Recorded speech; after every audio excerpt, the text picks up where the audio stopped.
Hello friends, आज हम देखेंगे एक्सक्रिएटरी सिस्टम। तो एक्सक्रिएटरी सिस्टम हमारी बॉडी में बहुत सारे होते हैं, बट एक जो इंपॉर्टेंट एक्सक्रिएटरी सिस्टम है जिससे यूरिन का एक्सक्रिएशन होता है, यूरिन बाहर निकलता है, वो हमारा एक्सक्रिएटरी सिस्टम है। तो उसे यूरिनरी सिस्टम भी कहते हैं। अब हम समझते हैं सबसे पहले कि एक्सक्रिएशन क्या होता है। एक्सक्रिएशन का मतलब होता है उत्सर्जन। किसी भी पदार्थ का हमारे शरीर से बाहर निकलना उत्सर्जन कहलाता है। तो उत्सर्जन में सबसे पहले हम देखेंगे कि excretion is the process of remove waste product out of the body through a metabolic process. मतलब एक पाचन क्रिया होती है किसी भी पदार्थ को बाहर निकलने के लिए, उसको हम लोग बोलते हैं एक्सक्रिएशन। तो जब एक्सक्रिएशन होता है हमारे शरीर से किसी भी पदार्थ का बाहर निकलना होता है, तो उस क्रिया को हम क्या बोलते हैं? एक्सक्रिएटरी प्रोसेस या एक्सक्रिएटरी सिस्टम। जिस भी तंत्र में, जिस भी ऑर्गन के द्वारा, जिस भी तंत्र में पाचन क्रिया या एक्सक्रिएशन की क्रिया, उत्सर्जन क्रिया हो रही है, उसे हम कहते हैं एक्सक्रिएटरी सिस्टम। हमारे शरीर में कौन कौन से ऑर्गन्स हैं जो एक्सक्रिएशन का काम करते हैं और कौन कौन से पदार्थों का एक्सक्रिएशन करते हैं। सबसे पहले हम देखते हैं स्किन। स्किन मतलब त्वचा। त्वचा हमारे शरीर से किन पदार्थों को बाहर निकालती है? Sweat, salt and sebum. Sweat का मतलब होता है पसीना, सोल्ट मतलब नमक। जब पसीना हमारे शरीर से बाहर निकलता है तो उसके द्वारा नमक जो होता है, शरीर का जो सोडियम होता है, वो शरीर से बाहर निकलता है। और सीबम, सीबम एक चिपचिपा पदार्थ होता है। जैसे हम रात को सो के सुबह उठते हैं तो ऐसे नाक के आसपास या फेस के आसपास ऑयल जमा हो जाता है, जिसे हम बोलते हैं सीबम। तो ये तीनों पदार्थ हमारी स्किन के अंदर जो उपस्थित ग्रंथियां होती है, उन ग्रंथियों से निकलते हैं। नेक्स्ट है लंग्स। तो लंग्स क्या है? लंग्स का मतलब फेफड़े। फेफड़े के द्वारा ऑक्सीजन को अंदर लिया जाता है हमारे शरीर के टिश्यू तक, और कार्बन डाइऑक्साइड को शरीर से बाहर निकाला जाता है। तो कार्बन डाइऑक्साइड को शरीर से बाहर निकालना या उत्सर्जन करना जो कार्य होता है, वो लंग्स के द्वारा किया जाता है। थर्ड है लीवर। लीवर क्या करता है? लीवर ब्लड के अंदर उपस्थित जितना भी अमोनिया होता है उसको स्टोर कर लेता है, और उसके बाद में ये यहां से किडनी में भेज देता है, और किडनी क्या करती है? उस अमोनिया को यूरिया में कन्वर्ट करके और यूरिन के थ्रू शरीर से बाहर निकाल देती है। तो लीवर क्या काम करता है? अमोनिया का उत्सर्जन। फोर्थ है इंटेस्टाइन। इंटेस्टाइन का मतलब होता है आंत, बड़ी आंत। बड़ी आंत क्या करती है?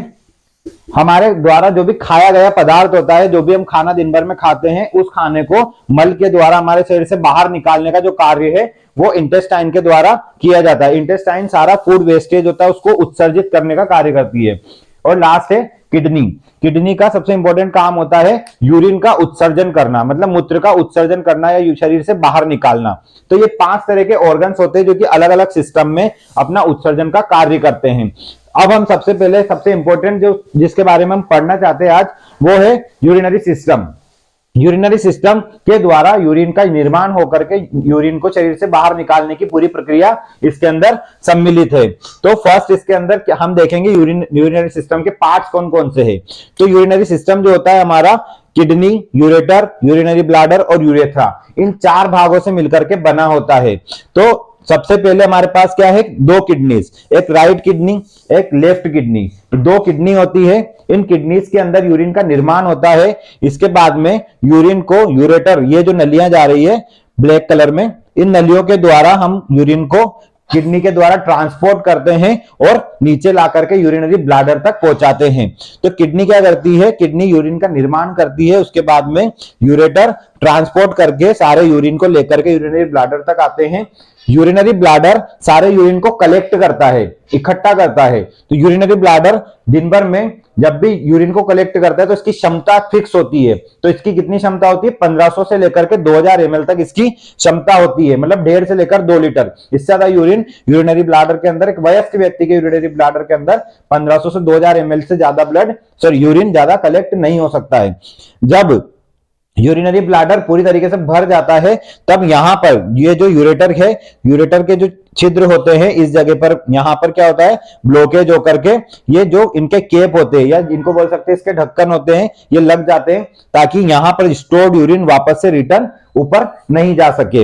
इसके बाद में जब यूरिनरी ब्लैडर के अंदर सारा यूरिन कलेक्ट हो जाता है, तब हमको मिक्चुरेशन, मतलब यूरिन आने की प्रक्रिया स्टार्ट होती है, मैच्योरेशन मतलब यूरिन आने का एहसास होना, जब यूरिन आने का एहसास होता है तो यूरिनरी ब्लैडर के द्वारा सारा यूरिन यूरेथ्रा में चले जाता है, जिस यूरेथ्रा से हमारा जो शरीर का यूरिन होता है वो शरीर से बाहर निकल जाता है, उत्सर्जन हो जाता है। तो इस प्रकार से हमारा यूरिनरी सिस्टम काम करता है।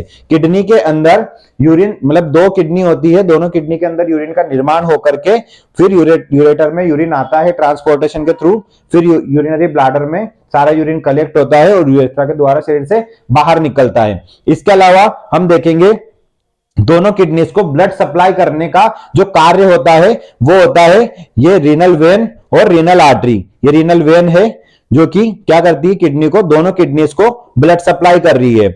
मतलब ये दोनों किडनीज से जो भी ब्लड है उसको लेकर के ये हार्ट तक पहुंचाने का कार्य करती है।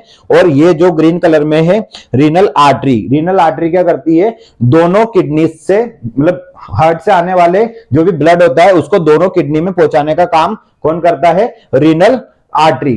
रीनल आर्टरी क्यों बोलते हैं इसको, क्योंकि किडनी का दूसरा नाम जो होता है वो रीनल होता है। अब हम सबसे पहले इन चारों सिस्टम में फर्स्ट देखेंगे किडनी। अब हम देखते हैं यूरिनरी सिस्टम का फर्स्ट जो पार्ट होता है, सबसे इंपॉर्टेंट, सबसे ऊपर वाला है, सबसे प्राइमरी पार्ट जो होता है वो होता है किडनी, जिसे हम रीनल भी कहते हैं। तो किडनी के सबसे पहले संरचना के बारे में, किडनी का एनाटॉमी, किडनी का स्ट्रक्चर हम लोग देखेंगे। तो किडनी का जो पार्ट, किडनी जो होता है ये 3 भागों में डिवाइडेड होता है। फर्स्ट सबसे बाहर वाला जो भाग होता है इसे बोलते हैं रीनल कैप्सूल, सबसे बाहर वाला भाग। इसके बाद में बीच वाला भाग, ये जो व्हाइट कलर का पूरा स्पेस दिख रहा है बीच में, इसको बोलते हैं कोर्टेक्स। और सबसे अंदर वाला जो भाग होता है ये जो पिरामिड जैसा बना हुआ है इसको मेडुला या पिरामिड कहते हैं। ये 3 सबसे इंपॉर्टेंट भाग होते हैं किडनी के। सबसे बाहर वाला जो भाग होता है रीनल कैप्सूल, ये किडनी को प्रोटेक्शन देने का काम करता है। बीच वाला भाग जो होता है ये पूरा ब्लड के लिए जिम्मेदार होता है, ब्लड के फिल्ट्रेशन के लिए जिम्मेदार होता है। और सबसे अंदर वाला भाग जो ये वाला भाग है पिरामिड वाला, ये वाला भाग होता है यूरिन के निर्माण, यूरिन के फिल्टर और यूरिन को उत्सर्जन की प्रक्रिया के लिए कार्य करता है। तो अब बाकी की चीजें हम इसके अंदर देखते हैं। ये 2 पिरामिड के बीच का जो स्पेस है ये इसे बोलते हैं रीनल कॉलम, मतलब कॉलम बना हुआ है 2 पिरामिड के बीच में, जैसे यहां पर, यहां पर, यहां पर और यहां पर, इस तरीके से रीनल कॉलम बने हुए हैं। इसके अलावा यहां पर होते हैं किडनी में नेफ्रॉन्स। किडनी में 9 लाख से लेकर के 10 लाख तक नेफ्रॉन्स पाए जाते हैं। नेफ्रॉन्स के अंदर ही यूरिन का सारा फॉर्मेशन, यूरिन का निर्माण की सारी प्रक्रिया नेफ्रॉन्स के अंदर यहां पर होती है। नेफ्रॉन्स के जस्ट बाहर वाली जो जगह होती है इस जगह को बोलते हैं, हर पिरामिड के बाहर थोड़ी थोड़ी जगह है, इस जगह को हम लोग बोलते हैं माइनर कैलिक्स। माइनर कैलिक्स मतलब जो बची हुई छोटा सा स्पेस है ये माइनर कैलिक्स। लेकिन ये सारे माइनर कैलिक्स जहां पर मिलते हैं तो इस इतनी जगह को हम लोग बोलते हैं, इतनी इतनी जगह को मेजर कैलिक्स।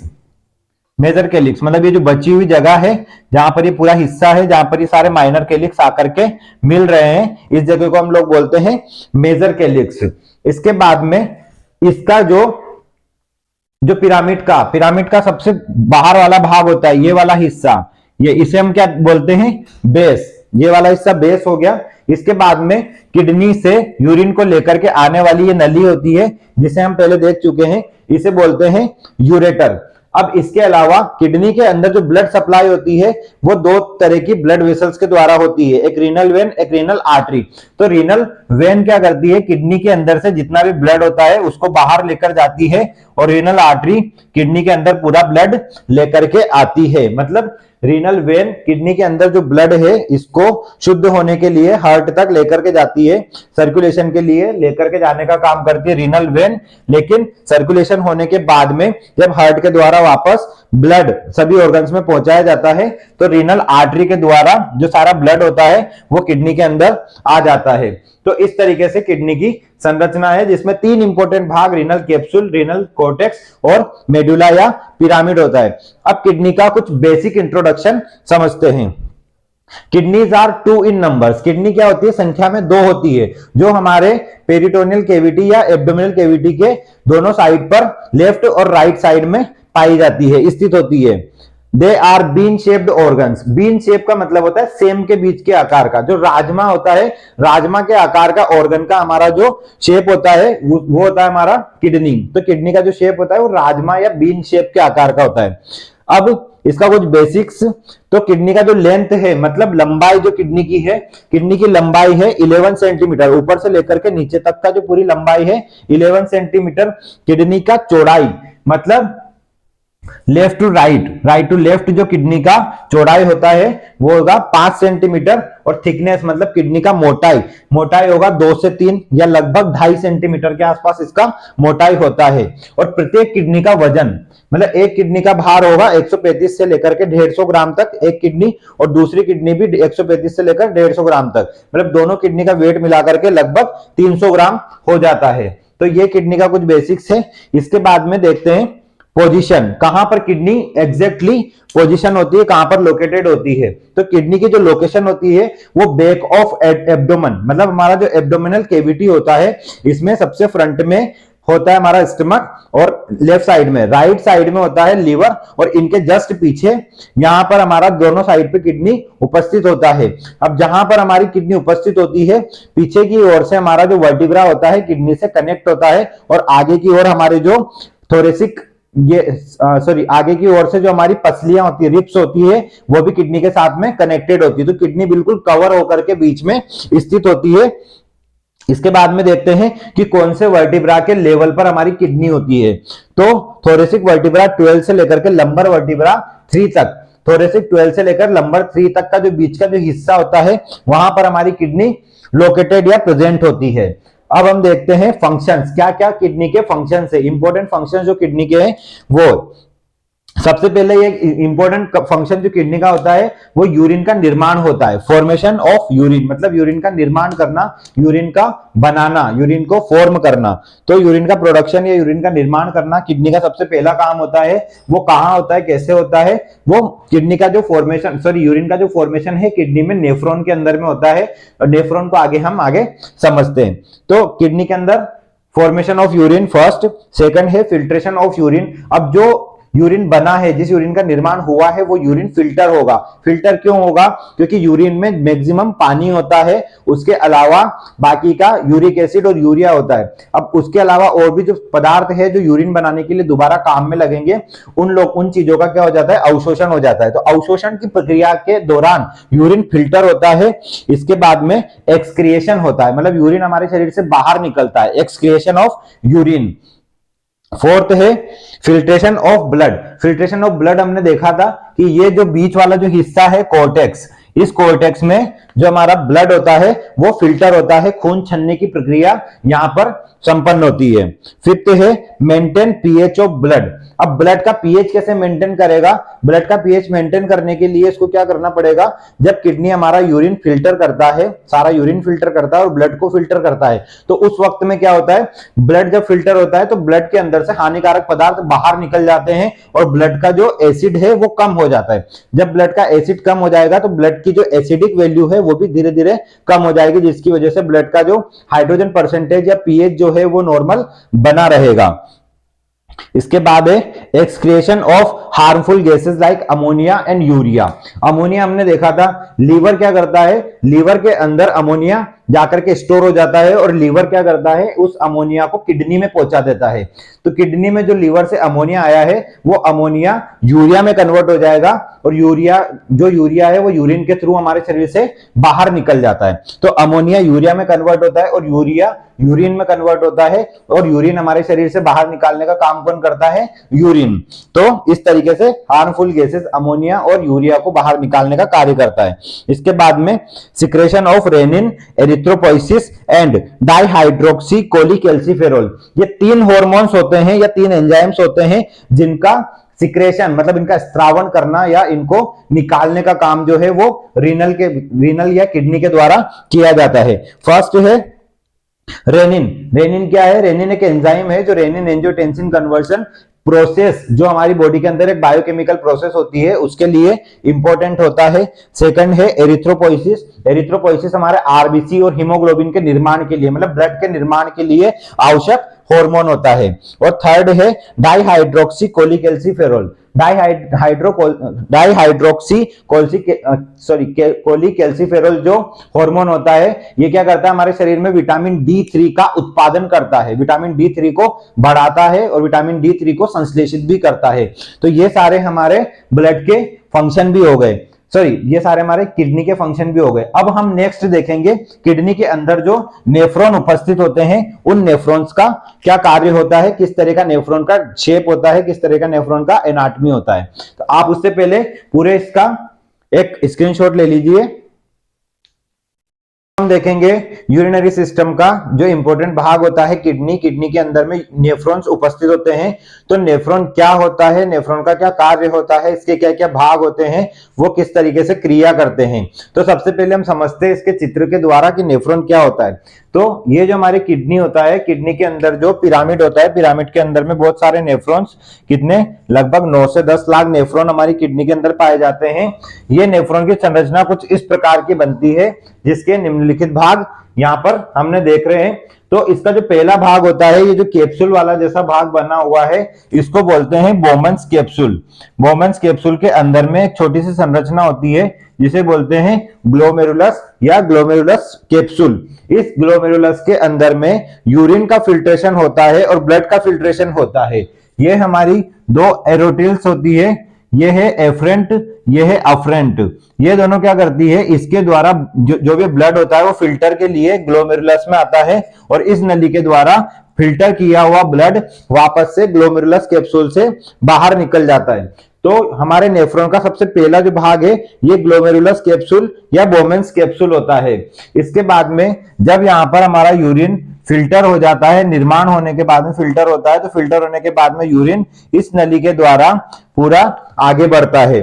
तो इस नली में जब यूरिन आता है तो सबसे पहले जो सबसे पास वाला जो किनारा होता है इसे हम बोलते हैं प्रोक्सिमल कन्वोल्यूटेड ट्यूबल, मतलब ग्लोमेरुलस कैप्सूल के सबसे पास वाला हिस्सा प्रोक्सिमल, प्रोक्सिमल का मतलब होता है समीप, पास वाला हिस्सा।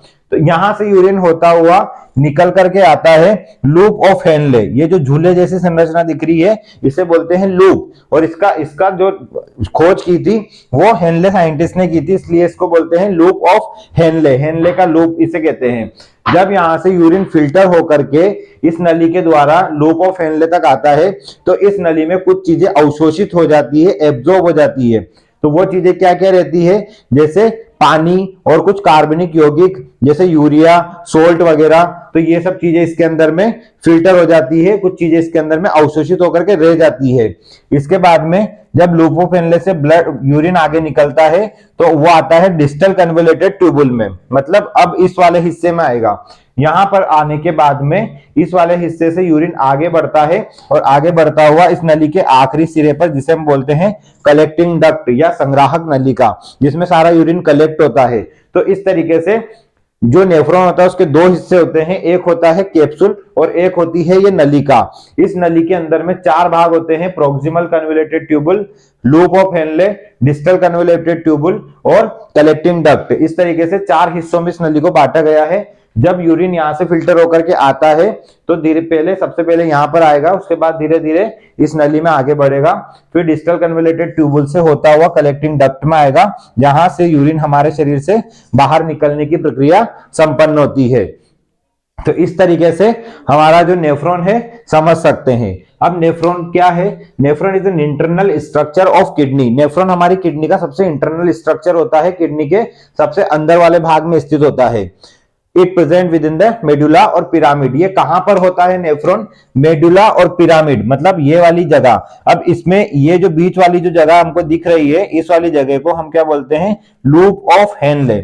मतलब एक नेफ्रॉन से निकल करके जब दूसरे नेफ्रॉन की ओर जाते हैं तो ये लूप ऑफ हेनले जो होता है, इस तरह का लूप जो होता है, यहां पर हमारा यूरिन जो होता है वो पास होता है एक नेफ्रॉन से दूसरे नेफ्रॉन में, और इसी नेफ्रॉन के द्वारा, इसी नली के द्वारा जो यूरिन होता है वो कलेक्टिंग डक्ट में आकर के और शरीर से बाहर निकलना, मतलब यहां से निकलकर ये कहा जाता है यूरेटर में, जहां से यूरेटर से यूरिनरी ब्लाडर और यूरेथ्रा के थ्रू हमारे शरीर से बाहर निकलता है। तो इस तरीके से ये काम करता है। अब हम देखते हैं इसके पार्ट्स कौन कौन से नेफ्रॉन के। तो हमने देखे इसके 5 इंपॉर्टेंट पार्ट्स होते हैं। फर्स्ट है ग्लोमेरुलस कैप्सूल, सेकंड इसका पार्ट है प्रोक्सिमल कन्वोल्यूटेड ट्यूबुल, थर्ड है लूप ऑफ हेनले, फोर्थ है डिस्टल कन्वोल्यूटेड ट्यूबुल और फिफ्थ है कलेक्टिंग डक्ट। तो ये इसके 5 इंपॉर्टेंट भाग होते हैं। इसके अलावा इसके क्या क्या फंक्शंस है, तो नेफ्रॉन के कुछ इंपॉर्टेंट फंक्शंस ये होते हैं। पहला फंक्शन है फॉर्मेशन ऑफ यूरिन, मतलब यूरिन का निर्माण करना, मूत्र का निर्माण करना, बनाना। दूसरा होता है जिस यूरिन को उसने निर्माण किया है उस यूरिन को फिल्टर करना, यूरिन का फिल्ट्रेशन करना, यूरिन को छानना। तीसरा होता है सेलेक्टिव रीअब्जॉर्प्शन। सेलेक्टिव रीअब्जॉर्प्शन का मतलब होता है कि जब भी नेफ्रॉन के द्वारा यूरिन का निर्माण होता है, यूरिन को छाना जाता है, फिल्टर किया जाता है, उस समय पर कुछ चीजें इसी नली के अंदर में रह जाती है, जो कि वापस से जब हम पानी पीते हैं तो दोबारा पानी के साथ में वो चीजें मिक्स होती है और फिर से यूरिन का निर्माण करने में सहायक होती है। तो कुछ चीजें इसके अंदर में रह जाती है, कुछ केमिकल्स हमारी नली के अंदर रह जाते हैं, तो वो क्या हो जाते हैं, अवशोषित हो जाते हैं। इस तरीके से सेलेक्टेड चीजों का रीएब्जॉर्प्शन, वापस से अवशोषण करने का कार्य भी यही नलिका करती है। और एक्सक्रिएशन ऑफ यूरिन, मतलब यूरिन को उत्सर्जन करना। तो ये 4 इंपॉर्टेंट कार्य होते हैं नेफ्रॉन के। अब इसके बाद हम देखते हैं यूरिन क्या होता है, किस तरीके से यूरिन काम करता है हमारी बॉडी के अंदर। तो इससे पहले आप इसका स्क्रीनशॉट लेके रखते हैं। यूरिन क्या होता है, तो यूरिन क्या है, यूरिन एक वाटरी, मतलब एक जलीय तथा एक कार्बनिक एक ऐसा पदार्थ होता है जो हमारे शरीर से उत्सर्जित होता है। उत्सर्जन की प्रक्रिया के दौरान जब यूरिन हमारे शरीर से बाहर निकलता है तो इसके साथ कुछ हानिकारक पदार्थ भी हमारे शरीर से बाहर निकलते हैं, जैसे अमोनिया, यूरिक एसिड, यूरिया, ऐसे कुछ हानिकारक पदार्थ। अब यूरिन का संगठन किस प्रकार से बना होता है, किन किन चीजों से मिलकर यूरिन बनता है। तो यूरिन के अंदर जो 100% वैल्यू होती है उसमें 96%, 96% क्या होता है, सिर्फ पानी होता है। बाकी के 4% में से 2% यूरिया होता है और बचा हुआ 2% में हमारे शरीर के अंदर कुछ कार्बनिक और कुछ अकार्बनिक तत्व जैसे uric acid, creatinine, ammonia, sodium, potassium, phosphate, sulphate, magnesium, calcium और क्लोराइड, ये सभी तत्व हमारी बॉडी के अंदर में यूरिन के अंदर में 2% में सभी तत्व आ जाते हैं। तो ये सभी तत्व मिलकर के वाटर और यूरिया के साथ में मिलकर के हमारी बॉडी के अंदर क्या करते हैं, यूरिन का निर्माण करते हैं। वही यूरिन हमारे उत्सर्जन की क्रिया के दौरान यूरिया और यूरिक एसिड के साथ में अमोनिया को भी हमारे शरीर से बाहर निकाल करके शरीर को क्लीन करने का काम करती है। तो जो यूरिन होता है, यूरिन की जो प्रकृति होती है, नेचर कैसी होती है, एसिडिक, यानी अम्लीय होगा। अम्लीय क्यों होगा, जिस भी पदार्थ का या जिस भी हमारे शरीर में कोई भी अगर पदार्थ है उसका अगर पीएच वैल्यू, मतलब हाइड्रोजन पावर अगर 7 से नीचे है तो वो पदार्थ एसिडिक या अम्लीय होगा।